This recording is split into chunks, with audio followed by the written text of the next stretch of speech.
Hoje, vamos estudar a Palavra de Deus com o sermão intitulado A Lei de Deus e o Mandamento do Dia de Sábado. Hoje, vamos confirmar através da Bíblia quão preciosa é a lei do sábado entre as muitas leis de Deus. Vejamos Mateus capítulo 13, versículo 34. Todas estas coisas disse Jesus às multidões, por parábolas, e sem parábolas nada lhes dizia, para que se cumprisse o que foi dito, por intermédio do profeta: abrirei em parábolas a minha boca, publicarei coisas ocultas desde a criação do mundo.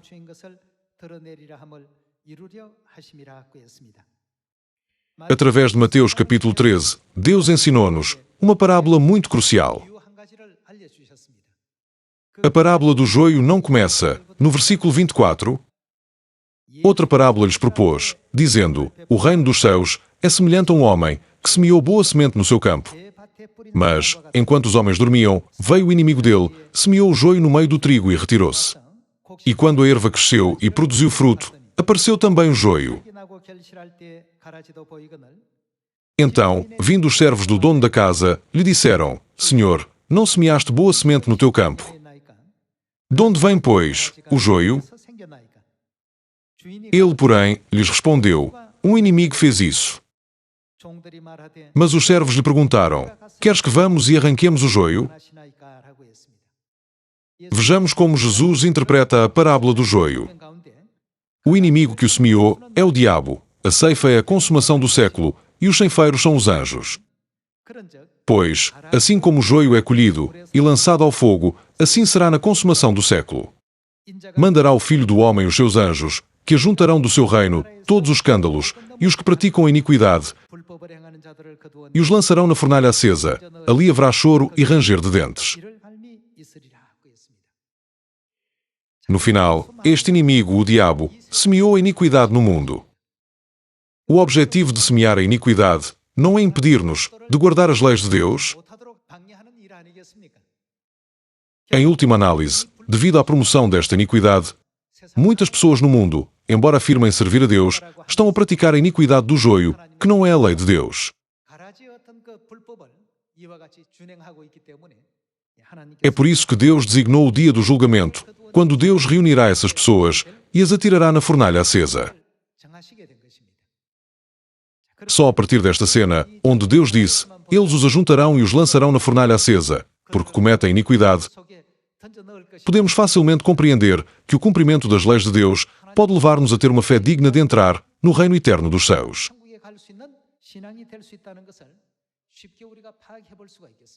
Uma vez que as leis de Deus são importantes para nós, Jesus mencionou mais uma vez o seu significado.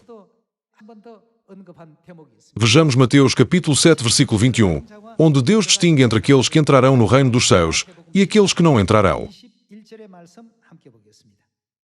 Nem todo o que me diz: Senhor, Senhor, entrará no reino dos céus, mas aquele que faz a vontade de meu Pai, que está nos céus.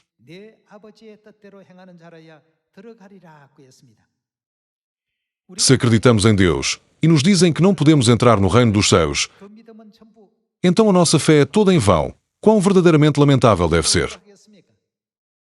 Vamos continuar com o versículo 22.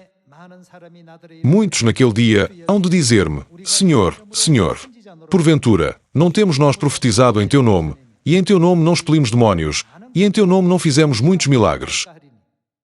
Então, lhes direi explicitamente: nunca vos conheci. Apartai-vos de mim, os que praticais, o que praticam, a iniquidade. O reino dos céus é onde Jesus habita, por isso Ele está a impedir estas pessoas de entrarem no reino dos céus. Esta cena recorda-nos mais uma vez que aqueles que praticam a iniquidade serão lançados no fogo eterno do inferno, como lemos em Mateus capítulo 13. Então, não podemos compreender a importância da lei de Deus na nossa vida de fé. Nunca nos devemos tornar naqueles que negligenciam a lei de Deus. Embora possa parecer pequena, devemos certamente tornar-nos naqueles que sabem aderir às leis que Deus nos concedeu. Hoje, vamos examinar a lei do sábado que é o quarto mandamento dos 10 mandamentos. Vejamos o ensinamento de Êxodo capítulo 20, versículo 8. Lembra-te do dia de sábado, para o santificar. Examinemos também a bênção do mandamento do dia de sábado que Deus nos deu, recorrendo ao capítulo 56 de Isaías. Vejamos o capítulo 56, versículo 1. Assim diz o Senhor: mantendo o juízo e fazei justiça, porque a minha salvação está prestes a vir, e a minha justiça prestes a manifestar-se. Bem-aventurado o homem que faz isto, e o filho do homem que nisto se firma, que se guarda de profanar o sábado, e guarda a sua mão de cometer algum mal.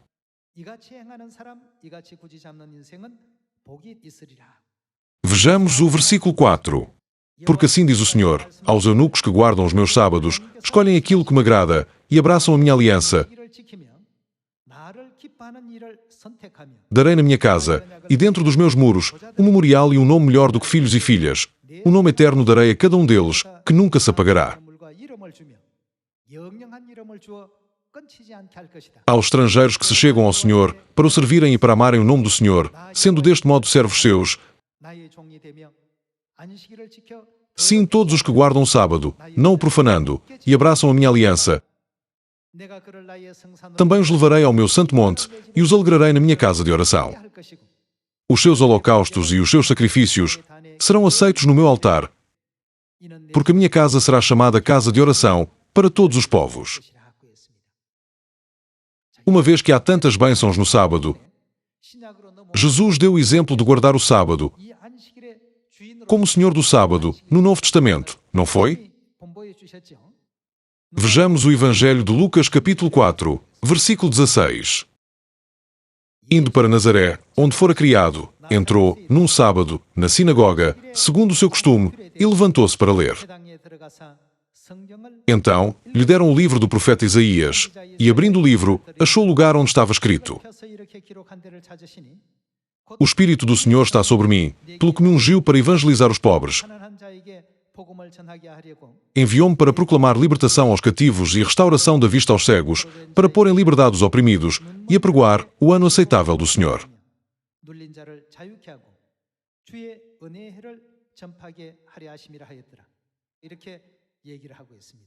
Jesus também guardava o dia de sábado. Hoje em dia, muitas igrejas praticam o culto dominical. No entanto, essa não é a lei ordenada por Deus. É algo que podemos encontrar na história cristã. Em Roma, a religião que adora o Deus Sol abriu caminho para o cristianismo, e a Igreja aceitou o domingo, o dia sagrado do Deus Sol, como um dia de adoração a Deus. Em 321 d.C., o imperador romano Constantino decretou que o domingo era um feriado legal, o que levou à abolição do dia de sábado. Podemos confirmar isto na história. O dia de adoração que Deus estabelece como a sua lei na Bíblia é o dia de sábado. Não há menção de domingo ou sexta-feira. É claro que podemos orar a Deus, cantar louvores e estudar a Bíblia em qualquer altura, mas o sábado é o dia de repouso, ordenado por Deus, através da sua aliança. Como podemos confirmar isto? Vejamos Lucas capítulo 23, versículo 50. E eis que certo homem, chamado José, membro do Sinédrio, homem bom e justo, que não tinha concordado com o desígnio e a ação dos outros, natural de Arimateia, cidade dos judeus, e que esperava o reino de Deus, tendo procurado a Pilatos, pediu-lhe o corpo de Jesus. E tirando do madeiro, envolveu-o num lençol de linho, e o depositou num túmulo aberto em rocha, onde ainda ninguém havia sido sepultado. Era o dia da preparação, e começava o sábado. O dia da preparação refere-se à sexta-feira, um dia antes do dia de repouso. As mulheres que tinham vindo da Galileia com Jesus, seguindo, viram o túmulo, e como o corpo fora ali depositado. Então, se retiraram para preparar aromas e bálsamos. E no sábado, descansaram, segundo o mandamento. No dia da preparação, que é sexta-feira, Jesus foi crucificado, e no primeiro dia da semana, ele ressuscitou. É por isso que o mundo inteiro reconhece o dia da sua ressurreição como domingo. Assim, as mulheres prestaram culto no dia de sábado segundo o mandamento e passaram tempo a honrar a Deus.